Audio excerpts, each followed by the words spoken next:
शिगर में ग्लेशियर्स पिघलने से सैलाब के बायस मुतादिद देहात मुतासर हुए हैं। बादशाह डोगरा गांव सैलाब के बायस मलबे का ढेर बन गया। सैलाबी रेले में बहकर एक नौजवान जान भाग 13 जख्मी हो गए।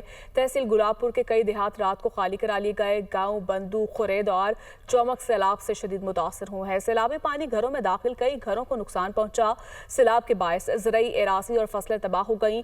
ज़िला इंतजामिया इमदादी कार्रवाइयों में मसरूफ है। गिलगित बाल्तिस्तान के जिला शिगर में सैलाब ने हर जगह तबाही मचा दी है। सैलाब रैले में बहकर एक नौजवान जान बहक और 13 अफराद जख्मी हो गए। तहसील गुलाबपुर के कई देहात रात को खाली करा लिए गए। मुतासरा आबादी खुले आसमान तले रात गुजारने पर मजबूर है।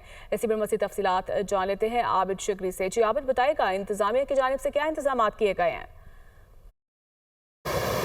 जी बिल्कुल, ज़िला शिगर इन दिनों शदीद सैलाब की जद में है और सैलाब ने हर जगह तबाही मचा दी है।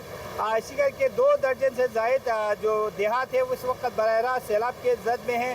गुज़िश्ता जो रात है वो शिगर की निसफ आबादी खुले आसमान तले जाग कर गुजारी। पूरी जो 2 दर्जन से ज़ायद देहात को खाली कराया गया था, क्योंकि वहाँ पे जो सैलाबी जो पानी है वो घरों में दाखिल हो चुके थे, मोहल्लों में दाखिल हो चुके थे। शिगर के जो छोगो गांव है वहाँ पे गांव को सैलाब से बचाते हुए एक कॉलेज का तालिब इल्म वो जाँबाहक हो गए, जबकि वहाँ पे 13 अफराद ज़ख्मी हुए। इस वक्त शिगर की जो पूरी इंफ्रास्ट्रक्चर है बुरी तरह मुतासर हो चुके हैं, जिसकी वजह से रेस्क्यू काम और इंतजामिया को इन मुतासरा इलाकों में पहुँचने में शदीद दुश्वारी का सामना है। जबकि जो सैलाब से मुतासरा इलाका है वहाँ पे भी मुतासरीन इस वक्त परेशान हैं और वो इमदाद और रेस्क्यू के मुंतज़िर है। जी।